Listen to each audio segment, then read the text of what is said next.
This morning we have a subject that is more or less highly modern. I remember in Grandma's day, and Grandma was quite a character, anyone over 65 retired from human life.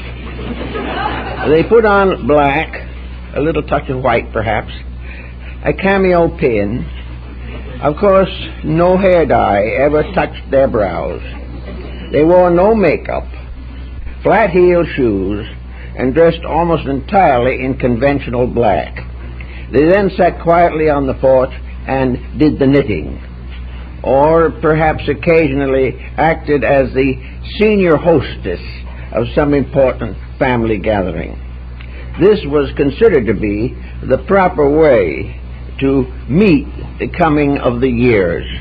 To do anything different was to bring considerable criticism from the neighbors. It was rather important to stay within the pattern. All this reminds us of a bit of Greek mythology. In the old classic texts, especially the Hesiod in his Theogony, the kingdom of heaven passed to Saturn, who became king of the material world. He was an elderly gentleman in mythology, rather pained expression, slender to distortion. He was winged sometime, but he also always carried a scythe and an hourglass. And in astrology at that time, he was assigned to that part of life after 65 years. Of course, the Greek mythology goes a little further, but most people haven't noticed it. After this went on for a while, Jupiter tossed Saturn out and took over the kingdom himself. And Jupiter was of an entirely different temperament. Jupiter was philosophical, and as the word implies, he was jovial. He was wise and learned, religious, had much to do with self-improvement, and also had an irresistible sense of humor. It is said he was the chief of those upon high Olympus who, observing the happenings of mankind, laughed heartily.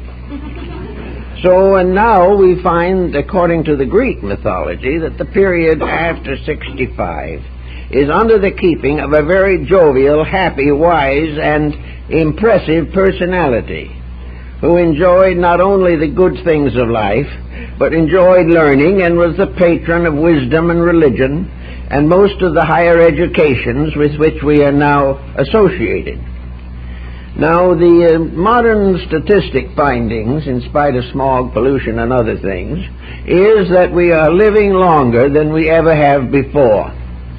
And today it is not at all unlikely that a person retiring from a business or occupational career at 65 will have 20 good, happy, useful years to do something with. And this has been the rub up to the moment. The whole psychology of the situation has made it very difficult for the individual to make the best use of the best years of his life. In early life, we all have burdens, we have responsibilities, we have the problems of taking care of family and the community. We are more or less bound to occupations which may or may not be very satisfying to our inner lives. And then comes the time that they've all been looking for, when at last there would be freedom from this labor. The freedom was not entirely without restriction, because in many cases freedom meant to reduce the standard of living considerably, to try to get along on a pension and a little social security. These factors ensured probable physical salvation, but restricted the spending power of the individual at that time of life when he might enjoy spending it the most. So, this problem of retirement begins in school when you start out. A life has to be planned. We have to give proper consideration to the changing needs of our own dispositions and natures. It is not enough merely to live day by day, spend day by day, and keep all the funds that come to us going out as rapidly as possible. There is something to be said, therefore, for planning financial life and income, and remembering that the money that we save when we're young can help us to have a much better time when we get older and know how to appreciate a good time a lot better. Also, that this type of life, in the more advancing years, we have more interest in valuable good times, opportunities to do important things. So we face two restrictions.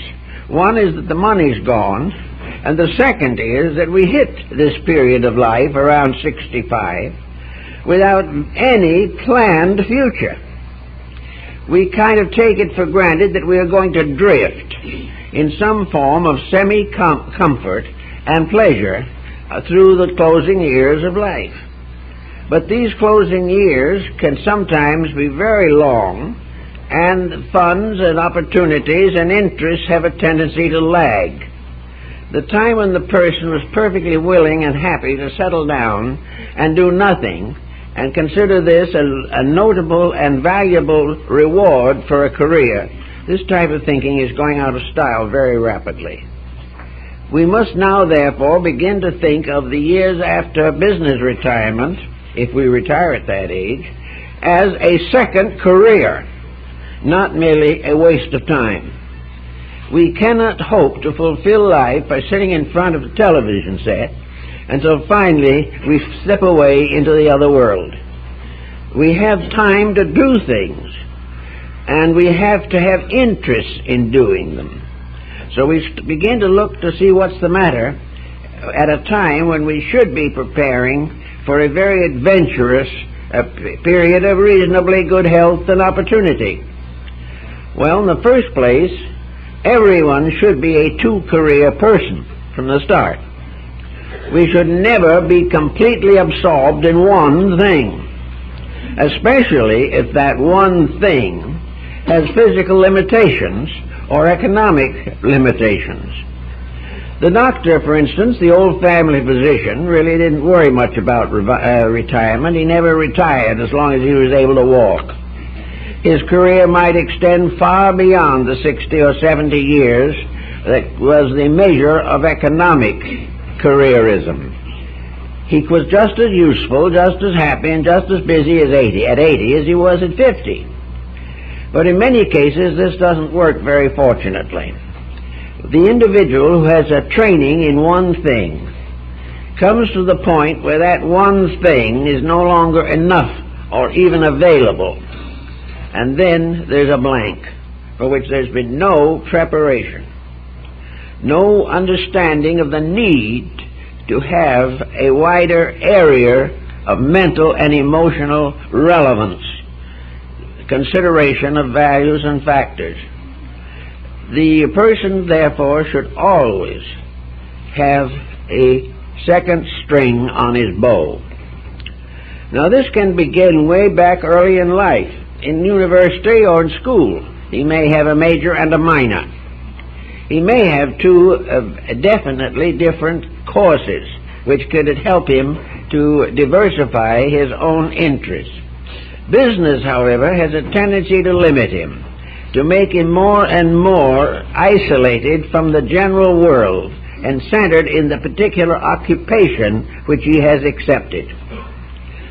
Therefore, we begin to say when people are 30 or 40 or 50 years old, it is high time to begin to give a lot of thought to a secondary career. It isn't as difficult as people might imagine. Psychiatrists and psychologists realize that in many instances the individual has a second career submerged, and it is this submerged second career that has been making life difficult for him ever since he started out. He has always had something he wanted to do and never could do, or didn't believe he could do. And as a result, there was a frustration that affected even the career in which he was properly oriented. Please. You're talking 2 weeks lecture. Go ahead.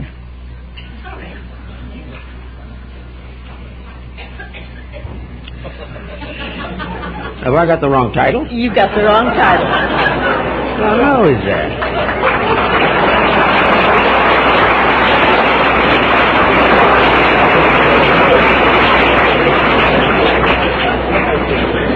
right, we'll keep right on from here. I looked at the program before. By the time I got through, maybe you would never have known the difference. But actually, here we are, right on the problem we're talking about. We need second career. We come into the world, get stuck in something that we are doing, and in this state of being limited and restricted, we factually have no recourse but to go on in this rather lazy way.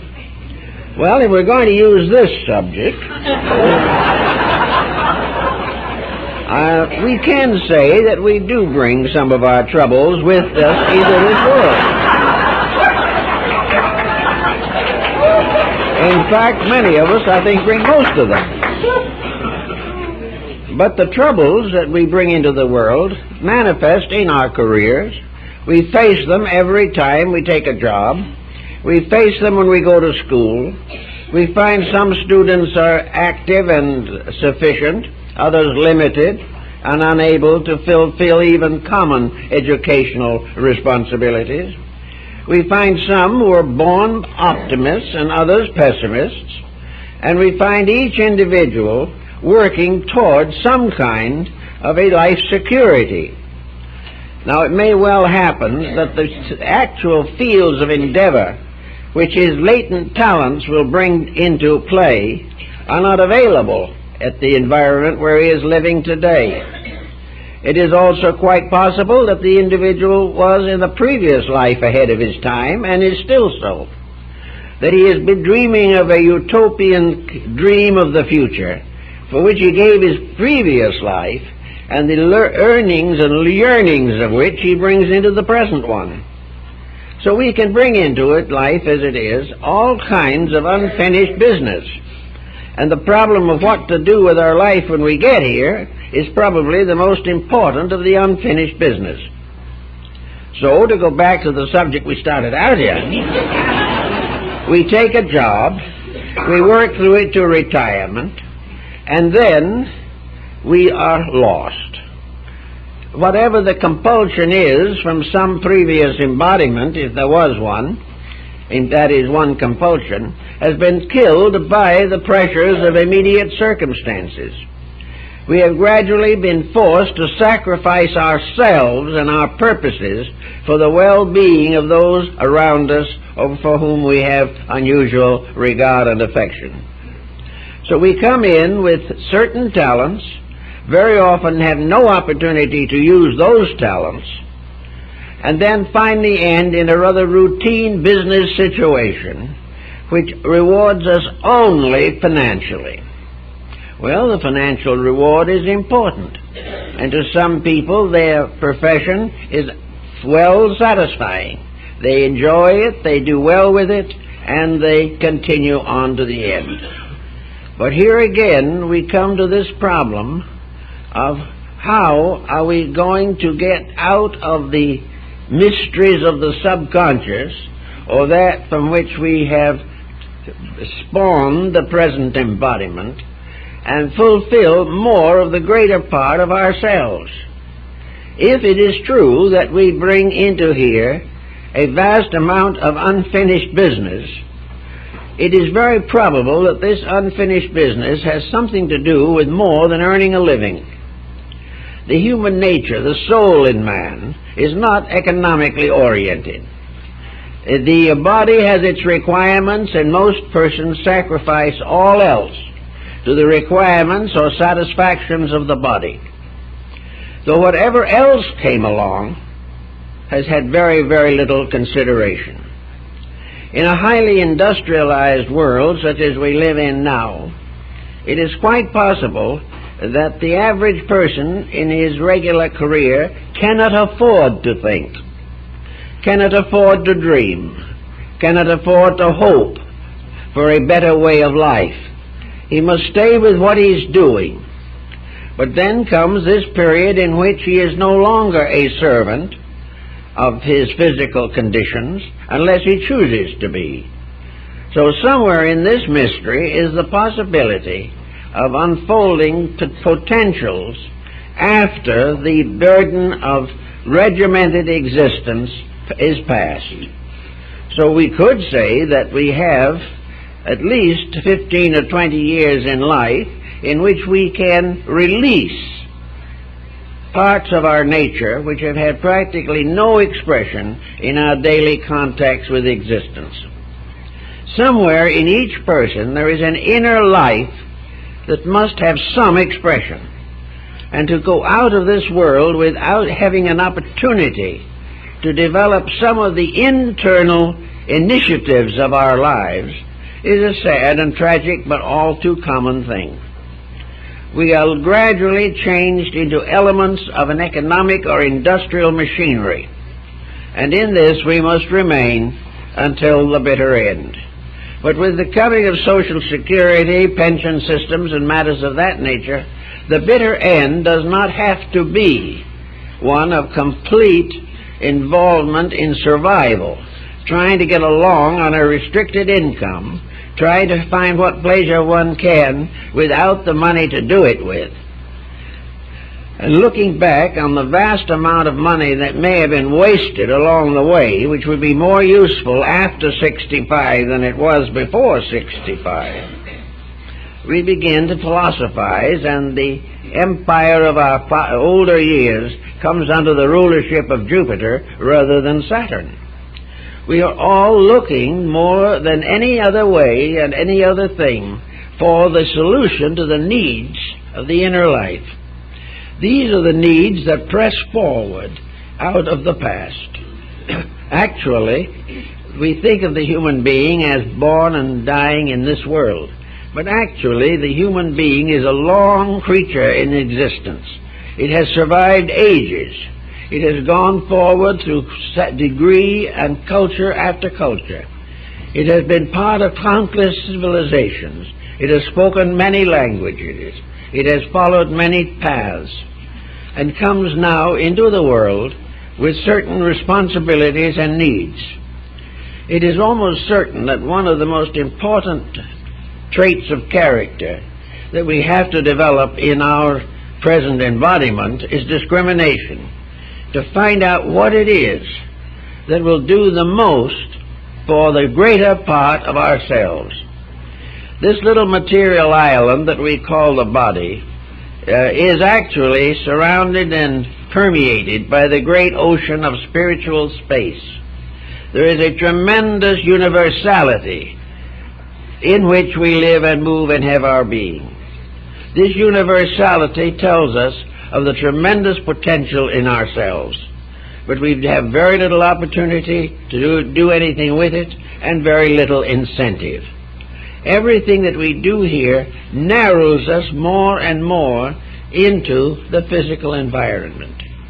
Now, if the world environment physically was in a happy condition, if we could prove beyond question of doubt that we learn more in the material world than we can possibly digest in a lifetime, then perhaps this physical condition would be worthwhile. But for the most part, we are blocked in learning. We are prevented from thinking.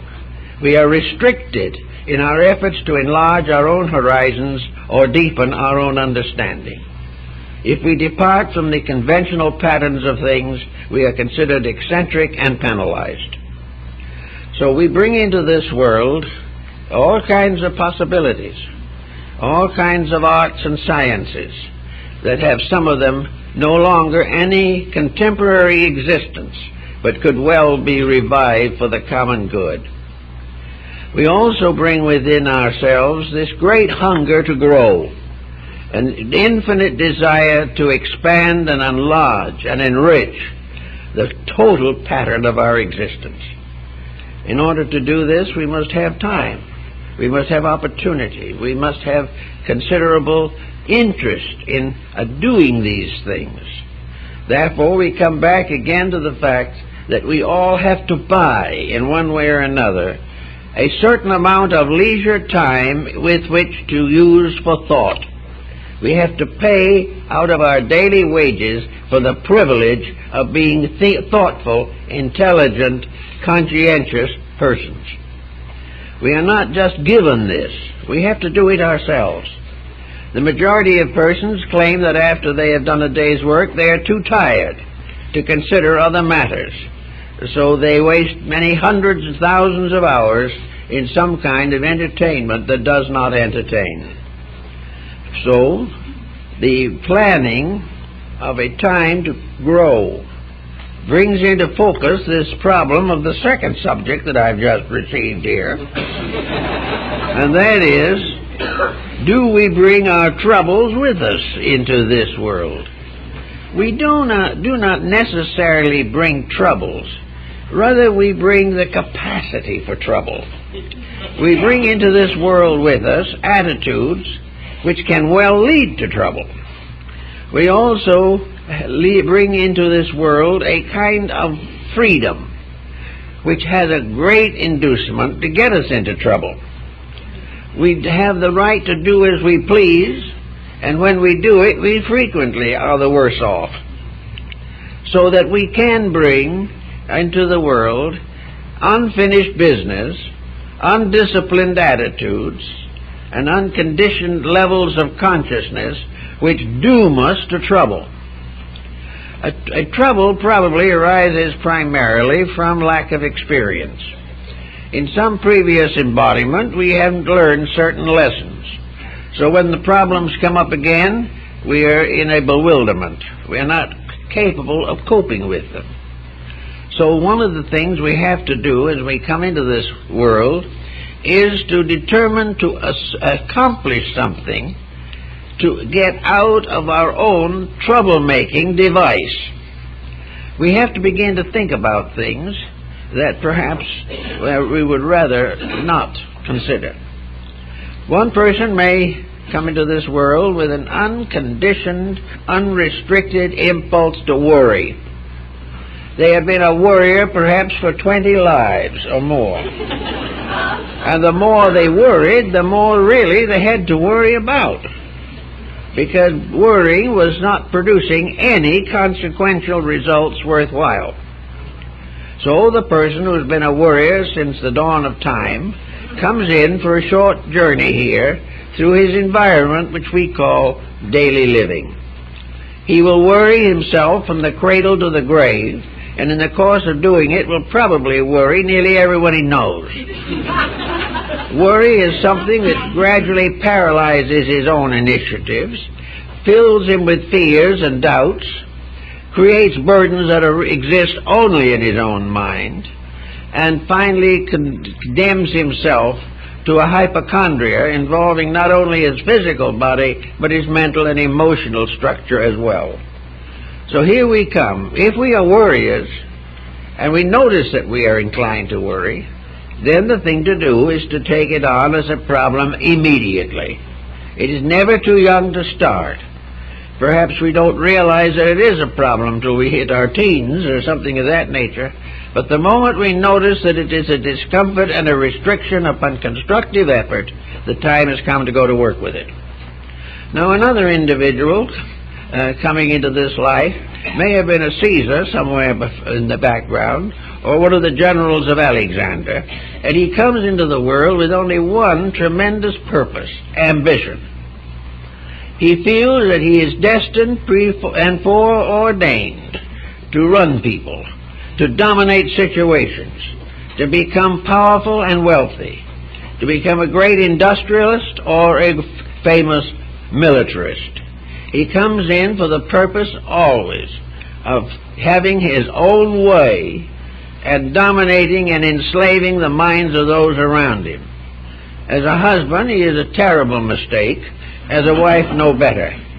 So that all the way along, he is a victim of an inordinate belief that he was created for the purpose of running other people. Well, in the course of life, he learns a lot of lessons and goes out of here with many scars which he never needed, and perhaps and probably never does learn the lesson that he was supposed to learn. The lesson of gently and humbly accepting the responsibilities of daily life and contributing to the happiness and security of others rather than the dominant development of his own career. So he has wasted a life by failing to change his own pressures of personality. Then there may be another type of person that comes along who is very strongly theologically inclined. Perhaps for many lives they were in religious houses. Perhaps they were monks or nuns, or belonged to some other religion in other parts of the world. But they come in with nothing on their minds, actually, but a tremendous religious intensity. Quite young in life, they probably joined some religious organization as a natural expression of their pressures, and then settle down very often to an unreasonable frustration in which, instead of growing and learning and helping and serving, they simply settle down into the idea that piety, that the constant saying of prayers, the constant reading of scriptures, and the practice of certain physical austerities will fulfill life. These people succeed in going through the entire problem of existence without actually solving any of the real pressures of their own natures. Beneath or around this religious intensity, there is always the problem of social adjustment. These people avoid that and ignore it. Instead of rising to meet a problem head-on and solving it, they hide, taking refuge behind walls or psychological shrines to escape the challenge of daily living. These people are unable to cope with life, and this lack of coping is the result of having failed long ago to learn the lessons of adjustment. So they come in with tremendous pressures which are unable to lead them to any successful or constructive end. Then, of course, there are always those groups that arise with tremendous intensities in various fields of art, music, drama, religion, philosophy, education, science. There are the born scientists, the born opera singers, the born musicians, the child of 10 who is a mathematical genius. These types of individuals come in all the time, bringing with them assets out of the past, but for the most part also bringing with them liabilities. These tremendously intense people gradually become so immersed in a particular field of activity that they forget or choose to ignore the large problems of life.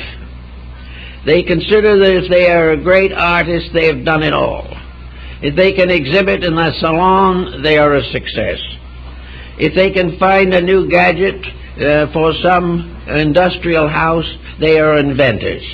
Each of these persons has his own little world. And history, biography, and the records that we all have show that these little worlds are not always very satisfactory.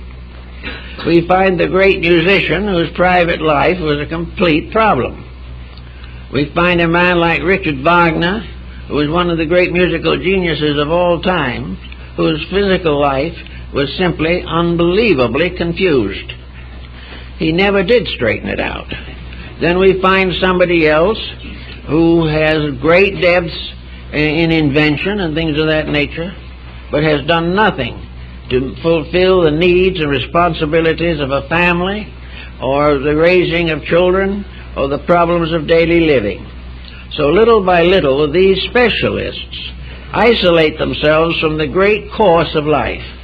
They forget humor, they forget the joy of living, they lose touch with nature, they become hopelessly involved in projects which belong to a world which is changing. The inventor of some gadget makes quite a reputation while he's here, but 50 years after he's gone, the gadget is obsolete. He has done nothing to perpetuate the better part of anything. So behind all specialized occupations, all specialized careers, is the basic problem of living in this world. which appears to be the reason why we are here. Living in this world means to have a useful life, helpful, constructive, cooperative, a life in which the inner nature of the individual has an opportunity to express itself through joy, through love and affection, through respect and friendship, and through mutual service to the common good. As we look at these adjustments, it becomes obvious that nearly everyone has within himself the capacity for several such adjustments, but does not make use of them. Rather continues in his own narrow way, leaving this world no better than he found it, and perhaps a little worse. This type of situation has to be faced by everyone who believes in reincarnation, who believes that they are here, as Buddha pointed out, for one reason only, that they are not perfect. If we were perfect, we wouldn't be here. If we made no mistakes because we had learned everything there was to learn, then the infinite wisdom of nature would not lock us in common circumstances again. It is what we never did well that we have to do now. It is what was never finished that has to be completed. Therefore, there is no question in the world that the mere presence of the individual here is a definite proof of shortcomings, of limitations. Of course, I know we've had people come to us and they admitted all this. They said they had shortcomings, but they didn't make any difference because the thing they wanted to do, they had achieved. They had done the one thing they wanted to do. I remember one in particular who had no success in life in anything, but they were happy because they had achieved the one goal they wanted to achieve. They were singing grand opera. Well, that was a goal that was pleasant and happy. But to this end, everything else was sacrificed. And it was not even regarded as a sacrifice. It was the means of the fulfillment of one pointed determination and ambition. And the better economists today tell us this one-pointedness is the secret of success. But when we succeed in one thing, does this success enrich all of our life? Or does it just simply give us a little satisfaction and leave us surrounded by a sea of misfortunes? Does the individual who finally came to be a singer, does that individual have a good home life? Are they happily married? Do they have wisely governed children? Are they respected in their community? Do they have a strong and sufficient religious life? Very often the only thing they have is the thing they've specialized in. And of course music, like all other things, is limited to a large degree to physical existence, and the individual whose body becomes tired or whose faculties become exhausted loses the one ability that they think they have. So, we come into this world in order to learn something that we didn't know before. And to get back to the subject I talked about first, they're going to stay that way probably until retirement, because up to that time they have no individuality. They are the servants of a system. They are dependent upon an organization for a living. They must obey the will of their leaders. The head of the department tells them what they can do and often what they can think. They have all kinds of burdens, all centering on the problem of paying the rent, having food, raising a family, and trying to maintain a certain sense of contentment in an embarrassing and difficult position. So these people do not, for the most part, reach retirement with very much out of life except a job. Now, this doesn't mean that they spend all their time being miserable.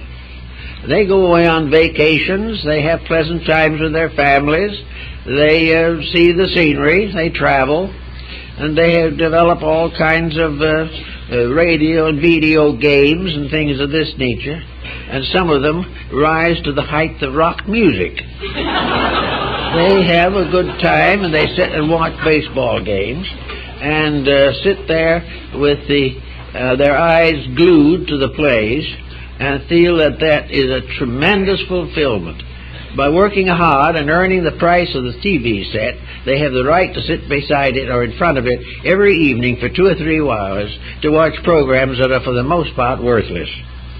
But this is relaxation, this is success, this is the thing the individual has labored for so industriously and sometimes so painfully. Well, it goes on that way. People don't change too much in these things. Some of them develop nice and interesting hobbies. Some of them take on social activities. And there are compensations. It's not all miserable.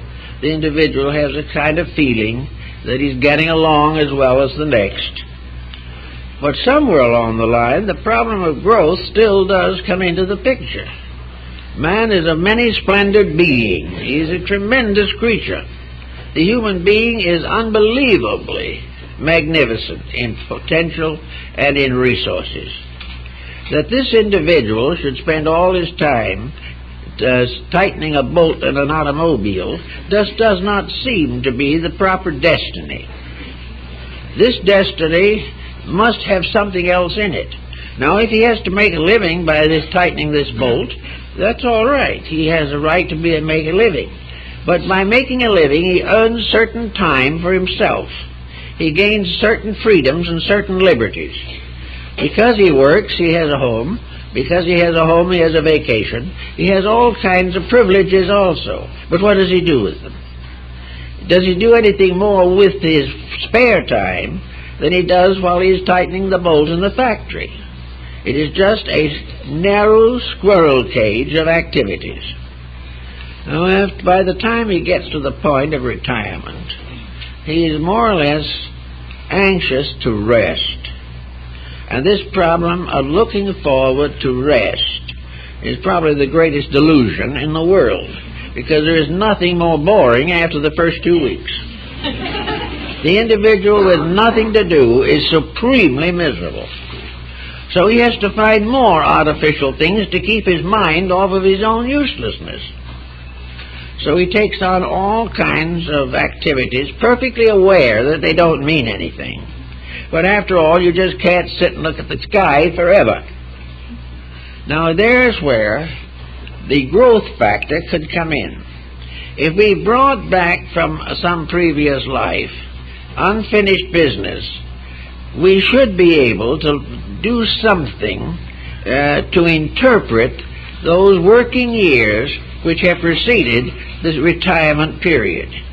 We now have a life of many years of social contacts and social involvements to look back on. We can think how we handled a marriage.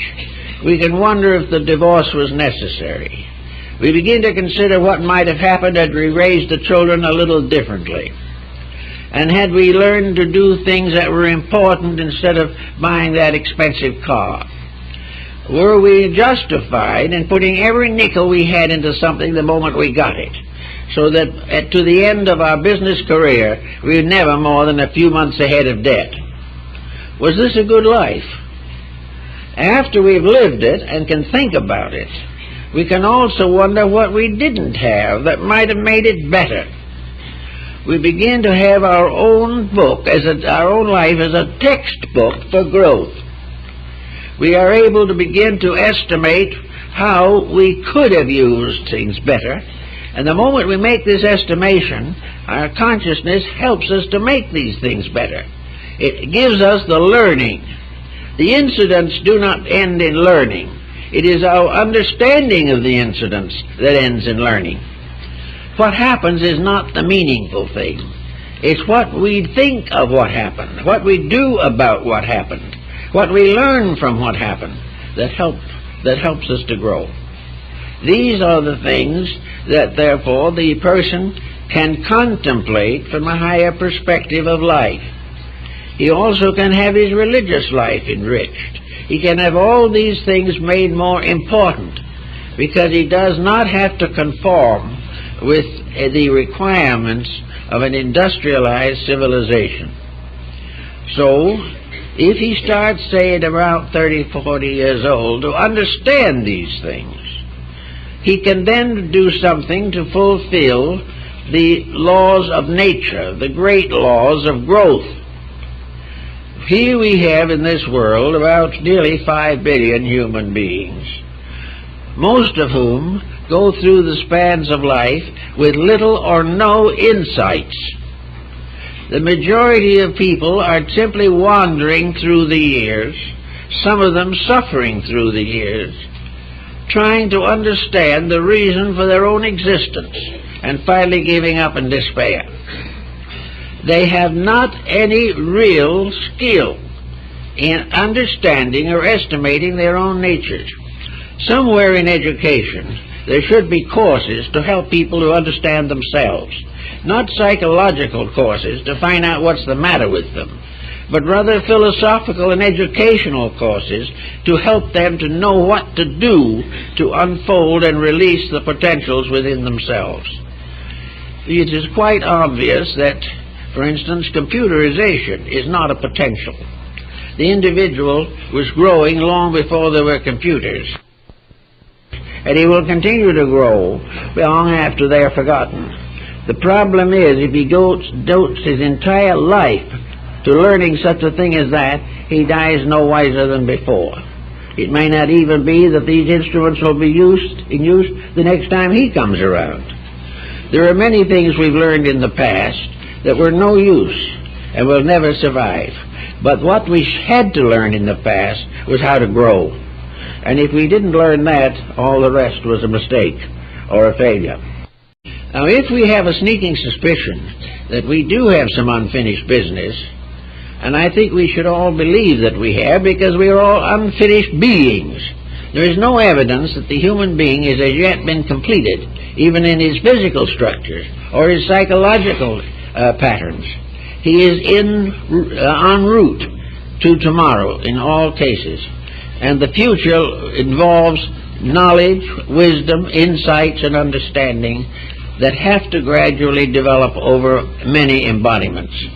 But now is the time to recognize that if there's anything about you that is different from what other people think and have, there's a reason for it. And if you are a person, then as a person you are growing up in a world of persons. And the growth process has to do with the achievement of cosmic citizenship. It has to the achievement of a completeness of self, which enables us to unfold without restraint the incredible potentials of our own inner lives. All of this true growth comes through the unfoldment of potential, not merely the education of the concrete mind in techniques. It is the person growing up. Now, what is that person really like? How do we know that person? What is this being that we would like to be, and yet we somehow have not even a speaking acquaintance with? Well, probably the answer is that we will never know exactly until we become far wiser than we are now. But there are certain guideposts, there are certain landmarks that can help us to understand. The person that we would like to be, or the being that we would like to equal, is in most cases one of the world's great teachers, one of those who have become the spiritual and philosophical leaders of the race.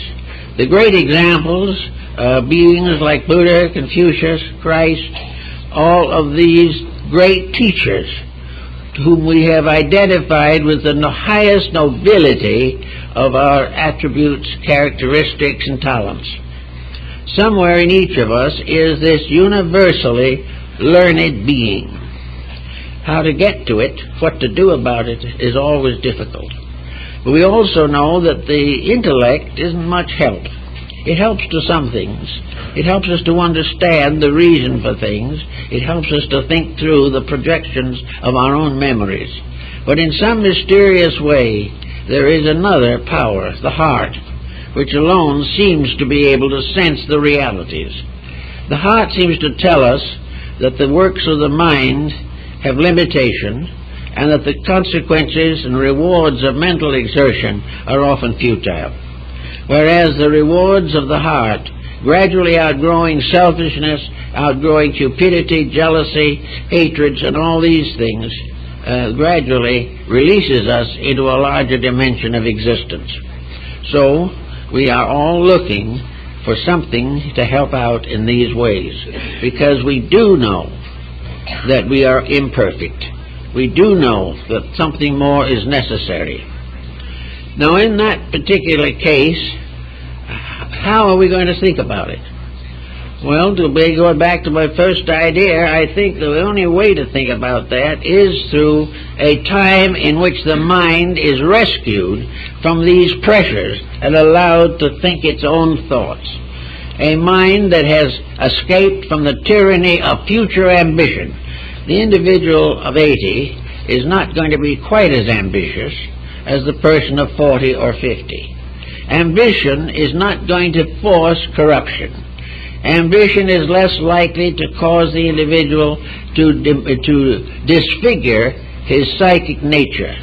He is not likely to be as selfish, as cruel, or dogmatic, or tyrannical as a person in younger years, simply because his older faculties are instinctively somewhat improved by the experiences of life, whether he knows it or not, whether he realizes it or declines to accept it. The fact remains. So in that period, the individual can really begin to find out what he owes the universe, what is his debt to existence itself, and how he can pay it in the years that he is here. He will know perfectly well that he can't pay it with money, because most people do not have that kind of money, and it wouldn't do it if they had. But he does have opportunities to find out more about his own life. And I think in the early days this was one of the points that were emphasized in the mystery teachings, namely that as we come to the end of mortal existence, we begin to get a flickering glimpse of eternal existence. We suddenly realize that if there is something beyond the grave, then there is hope. If there's nothing behind the grave, then we have wasted and futilized the life. Because nothing that we are having and doing here has sufficient permanence for ourselves or anyone else to justify the costs in the corruption of our own character. So in the older years, the person naturally begins to think, wonder. He begins to, as Carl Jung points out, he begins to get rid of the useless burdens that have bound him to younger years. He is helped to this by circumstances. If he has a family, it has grown up. It is no longer dependent upon him. Therefore, the person, man or woman, who comes to the point of older years does have a special allotment of time enriched by memories and enlightened by experience. Now, the person may not even know this. They may be so busy being sorry for themselves or disliking someone else that it never occurs to them that they have gradually been working up to the real reason for their own lives, and that as long as they are concerned only with the extension of physical matters, or feel themselves to be completely comfortable in an embodied condition, these other situations are going to be overlooked or neglected. After we get a little further along then, we also begin to say, what are the soul factors which we are most likely to neglect in our daily work? One of the soul factors is expense, how to spend what we have. What are we doing in our extravagances or moderate expenditures what are we doing that has significance to the inner life of the person? I think perhaps Muhammad summarized that better than most others in the simple statement at least attributed to him, and when he said, if I had 2 coats, I would sell one of them and buy hyacinths for my soul. Now, somewhere in this problem, the problem of purchasing soul value comes into pattern. That somehow, no matter how beautiful or extravagant our home is, it is not a home unless the soul power is there. Something has to be transmuted into the love of beauty, the love of good, and the unselfish service of others. Something has to lead us to an eternal faith in the omnipotence of good and the omniscience of all that is necessary to our well-being. This type of thing should start a little earlier, so that we have time to build these patterns into our daily living. But for the most part, sufficient to the day is what we want to spend that day, and that is where it ends. But if we can plan things, we can say to ourselves, I am now building up a series of values which I want to understand later. I want to build up also an expression, an action. Most people live vicariously. They think their way through life, or they emotionalize their characters and careers. But every constructive value in life must be supported by an action. There must be something done. There must be a skill developed. There must be a discipline of the body and the mind. There must be a purpose for which we will sacrifice lesser things. Among those lesser things, ourselves. So little by little, by contemplation and the proper use of time, we can begin the process of rescuing perhaps the deserted garden that is within ourselves. We didn't take care of it. We allowed it to go to weed because we were busy taking care of career.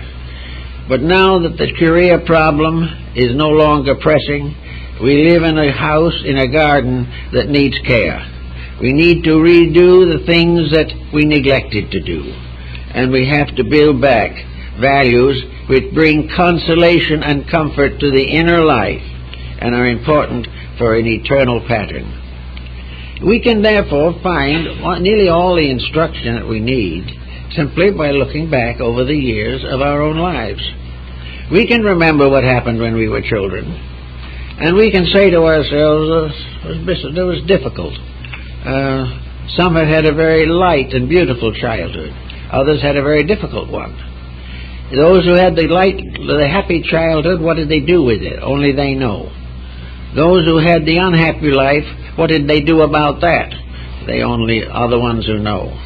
It may well be that they have never gotten over that unhappy life, and that's the last thing they're going to remember when they leave here.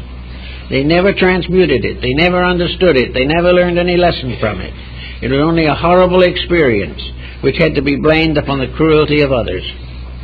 Actually, all of these experiences, the broken home, the unfortunate marriage, all of these things have meaning. Most of them indicate shortcomings in ourselves, although we usually blame them on other people. But regardless of where the blame lies, what did we do about it? How did we handle it? What did we make out of it that made us better people? What did we do when we found a good friend? What did we do when we realized that our friend was imposing on us? All these values present us with problems. Most of them ignored at the time they happened, but can be restored from memory to form a textbook for the reorganization of our understanding of life, so that we may actually know when we leave this world this time that we are wiser in those choices and decisions which must lead to the final liberation of the human being from the illusions of mortality. So we can say that it's all one pattern anyway, that from the past comes unfinished business, and when we slip out of here in the 80s or 90s or whenever it is, there will be some unfinished business go with us. We will not have solved it all, but have we made one definite step in the direction of restoring our faith in deity, our strength in universal law? Are we more and more firm in ethics and in the integrities of life? Are we convinced of the ultimate victory of life over death and of good over evil? Do we live in a world of inner strength in which we have gradually weeded out all the weaknesses that might have restricted our growth. If we can say clearly that we have done at least a little of this kind of work, we can face the future with a much better hope. Also, it is an opportunity for many people to understand the world much better. At this time particularly, where political issues are extremely tense, where crises are everywhere in the air, the individual needs a better understanding of humanity than most have. We depend for our understanding largely upon reports, television programs, or the incessant line of books by informed sources. Most of these informed sources are not very encouraging, and they tell us very, very little about the hearts and minds of other people. If we do not like certain people, we can find nothing good in them. If we do not find good, we cannot cooperate. Little by little, our entire environment, which we are supposed to learn to understand, becomes all out of focus and becomes a mass of fears, doubts, hazards, and uncertainties. But in our older years, we can travel a little at least. We can visit some of these places. We can understand them. We can actually enroll in a school if we want to and study international relations or studied diplomatic courses so that we gradually get a little idea of the facts of things. Because mostly we work from prejudice, and prejudice works from ignorance.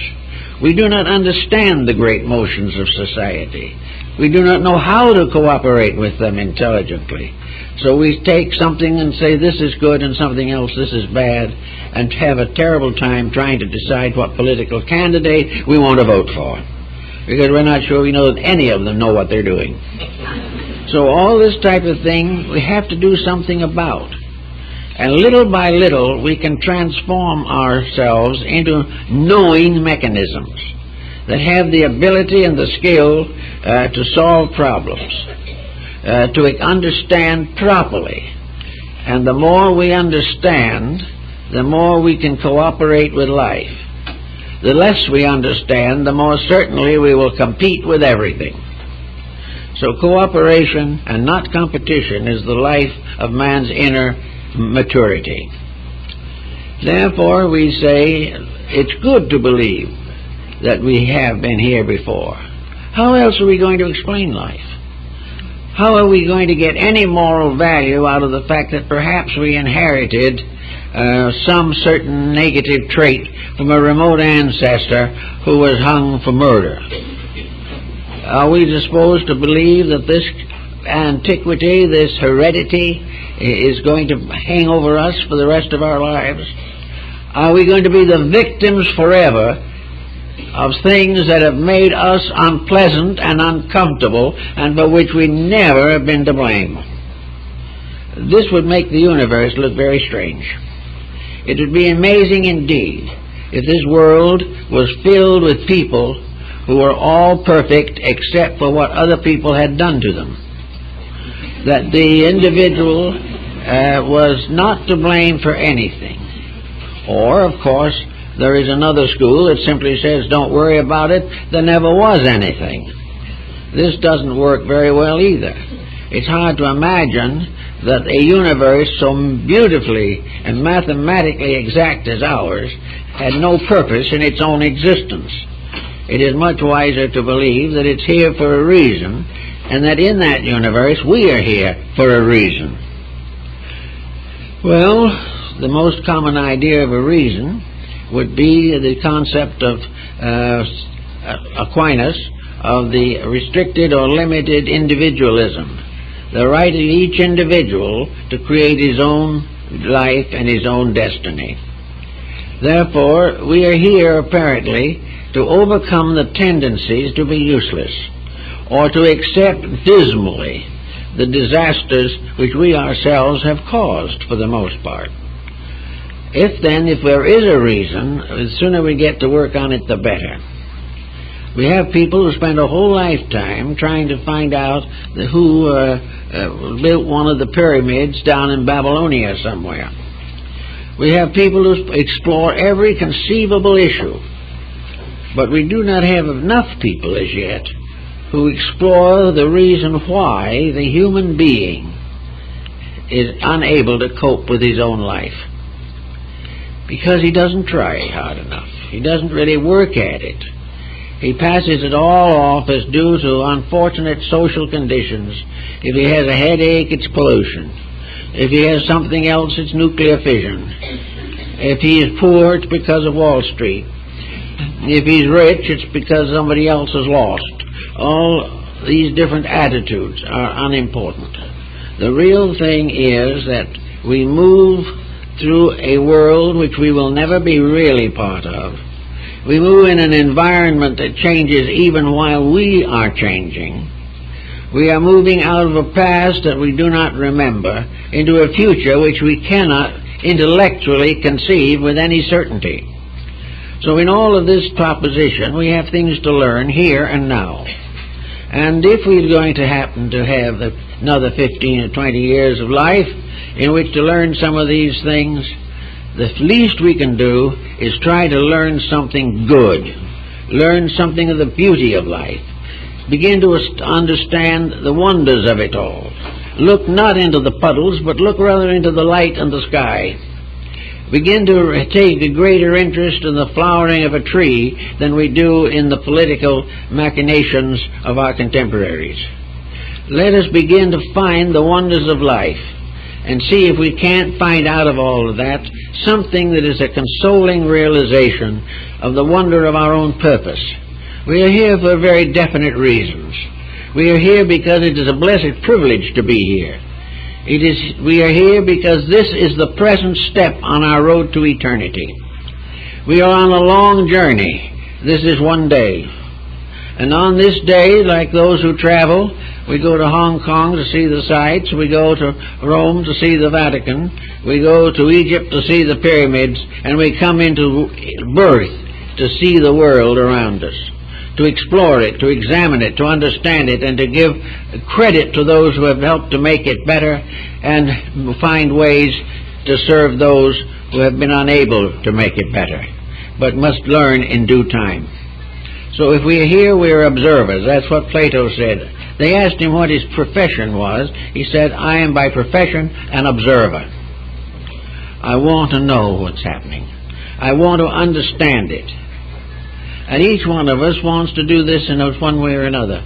We want to take the bitterness out of life and find the reason for it. We want to understand why things aren't always the way we want them to be, but at the same time learning how we can make them a little better. We want to find justice, integrity, and find all this strange mystery of life involved within a divine love that is inevitable and unfailing. We just want to find reason, purpose, meaning. We want to really have a full life and not be forced to look everywhere for an escape from the boredom of our own ignorance. So in this type of thinking, I think that probably one of the best things that the average person could do would be to take the life that he has lived and become his own biographer. He could take a nice little time off somewhere along the line and make an outline of everything that he consciously remembers about his own life. Beginning as far back as he can go, he can put down the credits and debits. He can explain the way he was hurt or the way he felt. He can explain why he believed himself to be understood or misunderstood, usually the latter. He can also, why did he marry that person? Was they right in the way they handled the children? Did they work out a way that was compatible? Did the family itself have closeness, or was it a competition between husband and wife? Do the new children, the grandchildren that come along, are we able to do something with them that is useful? How can we find out day by day what we did that was right and what we did that was wrong, and learn to grow from it? Instead, we can turn our own lives into laboratories in which we can keep records of a tremendous complication of procedures and functions. Well, it may be that as we go along we find so much unfinished business that there's not much chance of getting through with it even in 20 years. But we can start, and we can gradually become aware of what has been called the importance of living. Lin Yu Tang wrote a book on that subject. This, the importance of living. That regardless of everything else, to be alive is a major circumstance, a very significant experience in the mysterious flow of life. Therefore, to find the importance of living, it must tell us something. Now, if we do take anything with us beyond the grave, if there is a life beyond, it's obvious that most of the things we're doing now are not going to be very meaningful beyond the grave. We may become the greatest banker in the world, but where there are no banks, this is not a especially significant achievement. We may decide that we are the greatest artist who ever lived, but we will be brought down to humility when we understand the supreme artistry of creation itself. We may think that we were the ruler of a great nation, that we conquered one nation after another and became high pontiff over all of them. But over there aren't any nations to rule, and there are no armies to fight battles for us. Then we can go into other fields. We learned so very, very hard. We did everything possible so that we could write a great book on the history of the automobile, how it started, when it went to, and how we were able to get a few antique cars that are worth their weight in gold. And as owners, we are famous people. Now, after we depart from here, what does all this mean? Nothing. All that we can take with us would be a memory, perhaps, of the history of antique cars. But out where the sky and the clouds and the mysteries of life are, nobody cares. There's no future in it. If there is a future, because we know something, it's very probable everybody else there knows it too, so there's still no value particularly. What can we take with us that really is going to become a letter of introduction for a new day in the world? What can we take that cannot fail to meet the universal approval? Well, it seems that about all any of us can ever take with us into another life is ourselves, with whatever constructive adjustments we have made with society. If we have developed integrities and values, we can take these with us. We can take lessons we have learned. We can also take various values of religious intensity that we have studied or explored. Only things that benefited conduct, that gave us greater vision and restored the integrities of life in our own souls. Those are the things we have to take with us. And most people haven't had much time to study those subjects and haven't done much studying with it even if they did. So, while we have lots of time, we can begin to realize what is possible. We can realize that the good deed that we do may recommend us to a better life. The promises that we did not fulfill have no value.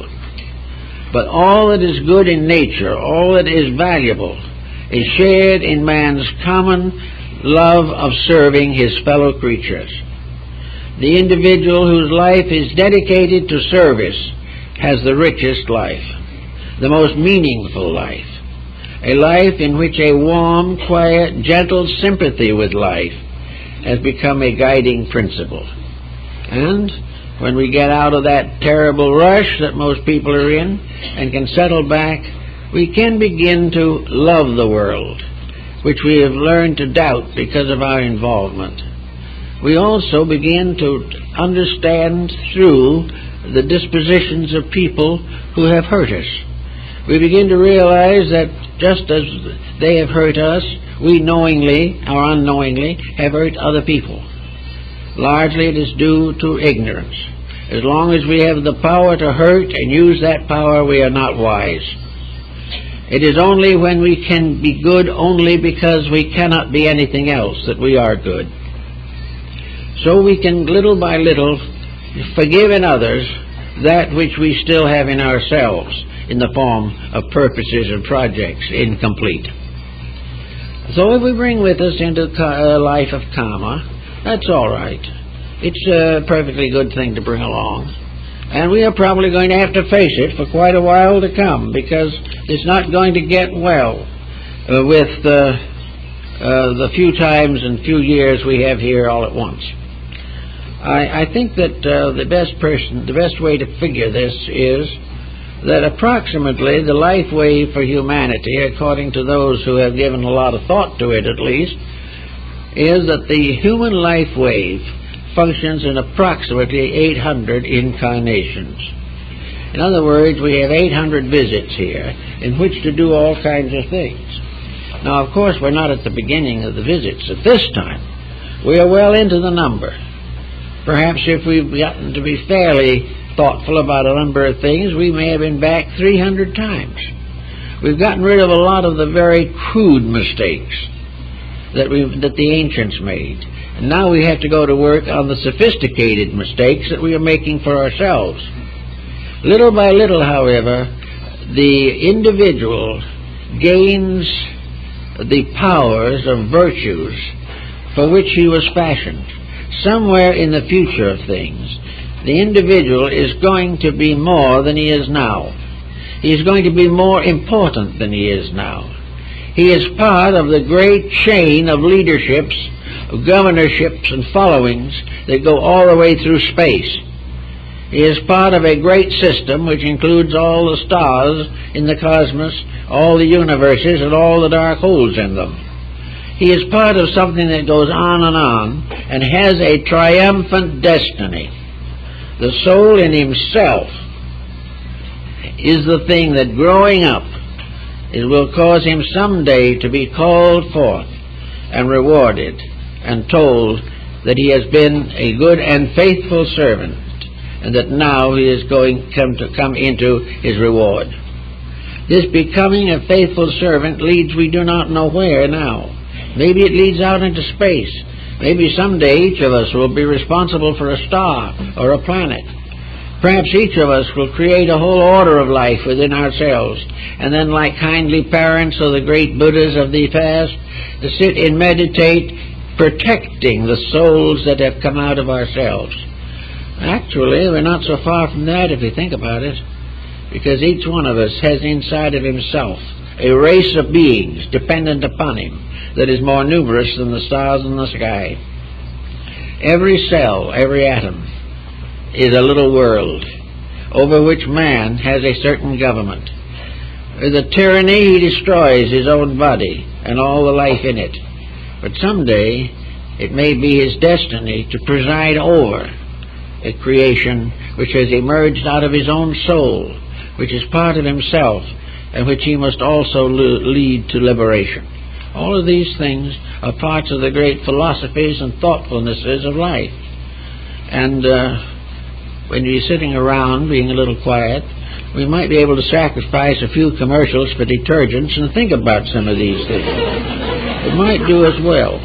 Also, it might give us incentives. It might prove to us why it's necessary to do some of these things. Why can't we just all get out of here, lie down, go to sleep forever? Nature simply couldn't do it that way, because nature does not work and build for millions of years to end the thing in a cipher. It is not possible to assume that anything that exists is purposeless. And it is also proper to assume that all purposed things are evolving, revealing more and more of their purpose for existence. Little by little, we are all growing up to the fullness of the purpose for ourselves. It may be a long way off, but we are not little forlorn creatures chased from one jungle to another by circumstances. We are part of a great life wave. When it comes and it seems that wars cut down our youth, when it seems that tyrannies of all kinds interfere with the natural growth of things, we have to realize that nothing is destroyed. Nothing is lost. No lesson is useless or worthless. No suffering is without merit. There is something behind it all. And the sooner we begin to realize this, the happier we're going to be and the more useful we will become. Then it may well be that between 65 and 80 or 85 or 90, whatever it happens to be, we can really build a complete life. That we can have the life that was denied us when we had to go out and make a living. The first half of our physical existence, we make a living. In the second half, we make a life. And if we do it that way, it may be very valuable. And it also will bring a lot more consolation, and will bring people closer together, and we will serve each other more honorably and lovingly. And everyone will find that as long as he has an ounce of strength in him anywhere, he can help something or someone. Little by little, therefore, out of helpfulness, we gain an unfoldment of soul power. And the soul in us is forever seeking to become part of that great cosmic soul which has as its purpose the salvation of all that lives. We are part of that which is living to be saved. And that is all. We are also part of that power which in the due course of time becomes part of the saving soul of infinity. All these things kind of give us something to think about, make life a little more pleasant, more meaningful, and end boredom.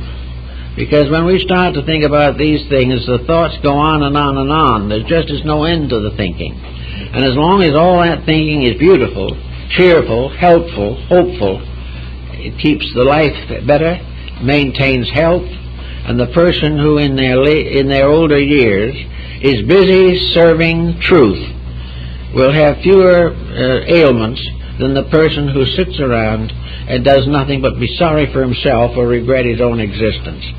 Good, constructive, idealistic attitudes are valuable in preserving function and helping to make the material life we live happier and wiser, and in many ways help us to contribute to the happiness of our children and grandchildren and everyone involved.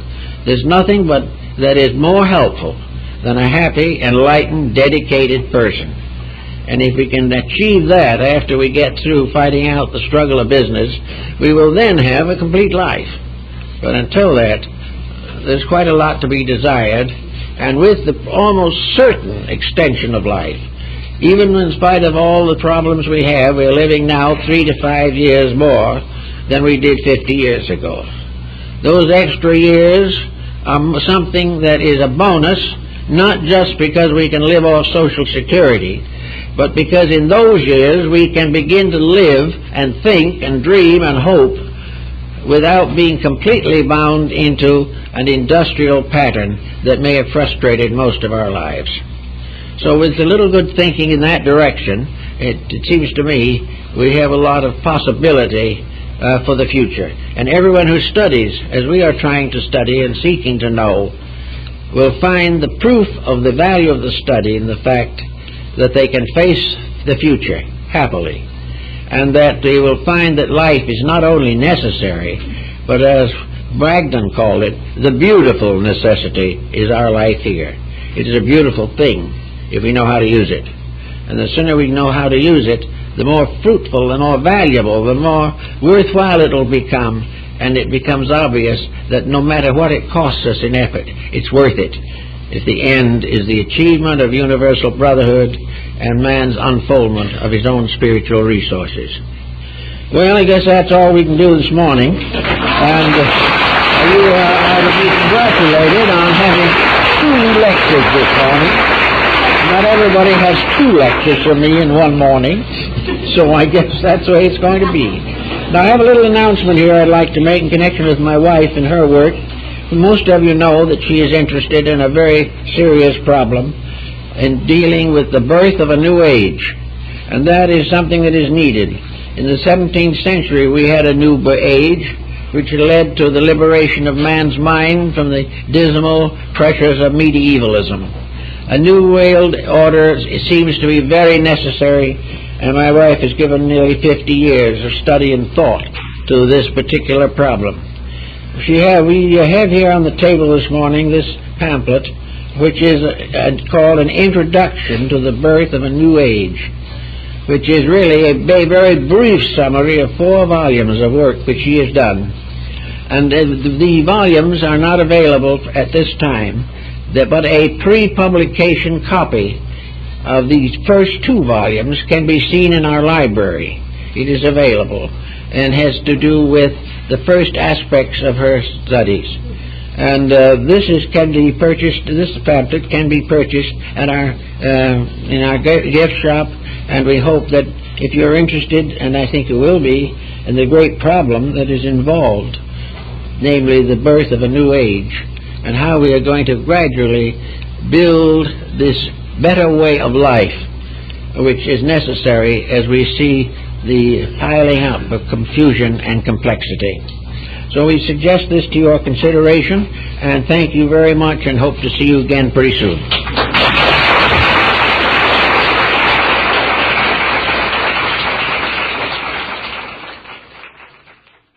Of course, the Greek mythology goes a little further, but most people haven't noticed it.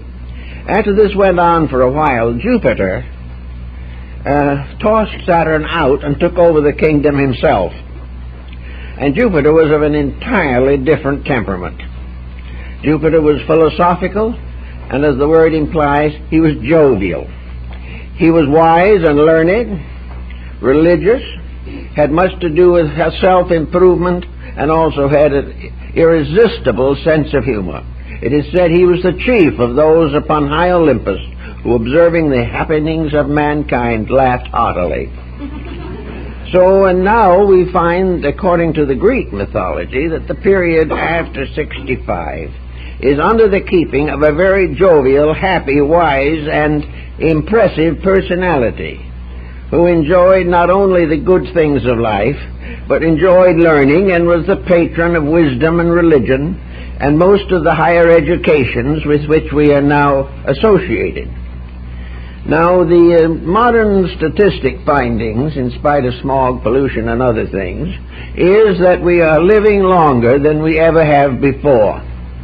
And today, it is not at all unlikely that a person retiring from a business or occupational career at 65 will have 20 good, happy, useful years to do something with.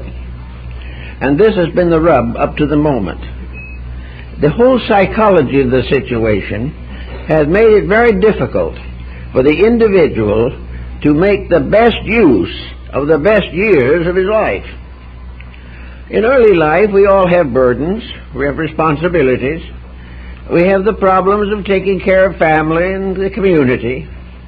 We are more or less bound to occupations which may or may not be very satisfying to our inner lives. And then comes the time that they've all been looking for, when at last there would be freedom from this labor. The freedom was not entirely without restriction, because in many cases freedom meant to reduce the standard of living considerably, to try to get along on a pension and a little social security.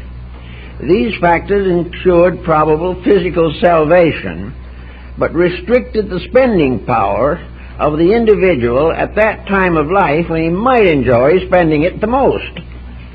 So, this problem of retirement begins in school when you start out.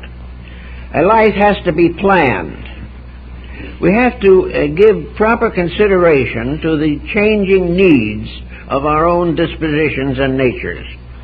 It is not enough merely to live day by day, spend day by day, and keep all the funds that come to us going out as rapidly as possible.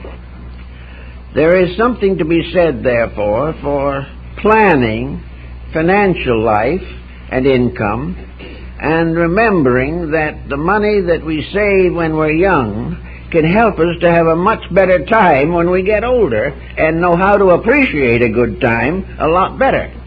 Also, that this type of life in the more advancing years we have more interest in valuable good times, opportunities to do important things. So we face two restrictions. One is that the money's gone, and the second is that we hit this period of life around 65.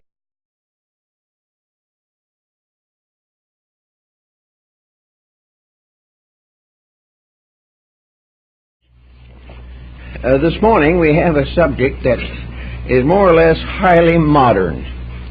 I remember in Grandma's day, and Grandma was quite a character, anyone over 65 retired from human life. They put on black, a little touch of white perhaps, a cameo pin. Of course, no hair dye ever touched their brows. They wore no makeup, flat-heeled shoes, and dressed almost entirely in conventional black. They then sat quietly on the porch and did the knitting, or perhaps occasionally acted as the senior hostess of some important family gathering. This was considered to be the proper way to meet the coming of the years. To do anything different was to bring considerable criticism from the neighbors. It was rather important to stay within the pattern. All this reminds us of a bit of Greek mythology. In the old classic texts, especially Hesiod in his Theogony, the kingdom of heaven passed to Saturn, who became king of the material world. He was an elderly gentleman in mythology, rather pained expression, slender to distortion. He was winged sometime, but he also always carried a scythe and an hourglass. And in astrology at that time, he was assigned to that part of life after 65 years. He was just as useful, just as happy, and just as busy at 80 as he was at 50. But in many cases, this doesn't work very fortunately. The individual who has a training in one thing comes to the point where that one thing is no longer enough or even available. And then there's a blank for which there's been no preparation, no understanding of the need to have a wider area of mental and emotional relevance, consideration of values and factors. The person, therefore, should always have a second string on his bow. Now, this can begin way back early in life, in university or in school. He may have a major and a minor. He may have two definitely different courses which could help him to diversify his own interests. Business, however, has a tendency to limit him, to make him more and more isolated from the general world and centered in the particular occupation which he has accepted. Therefore, we begin to say when people are 30 or 40 or 50 years old, it is high time to begin to give a lot of thought to a secondary career. It isn't as difficult as people might imagine. Psychiatrists and psychologists realize that in many instances the individual has a second career submerged, and it is this submerged second career that has been making life difficult for him ever since he started out. He has always had something he wanted to do and never, without any planned future. We kind of take it for granted that we are going to drift in some form of semi-comfort and pleasure through the closing years of life. But these closing years can sometimes be very long, and funds and opportunities and interests have a tendency to lag. The time when the person was perfectly willing and happy to settle down and do nothing and consider this a notable and valuable reward for a career, this type of thinking is going out of style very rapidly. We must now, therefore, begin to think of the years after business retirement, if we retire at that age, as a second career. not merely a waste of time. We cannot hope to fulfill life by sitting in front of the television set until finally we slip away into the other world. We have time to do things, and we have to have interest in doing them.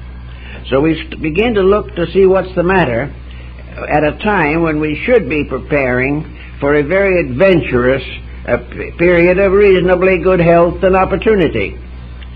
Well, in the first place, everyone should be a two-career person from the start. We should never be completely absorbed in one thing, especially if that one thing has physical limitations or economic limitations. The doctor, for instance, the old family physician, really didn't worry much about retirement. He never retired as long as he was able to walk. His career might extend far beyond the 60 or 70 years that was the measure of economic career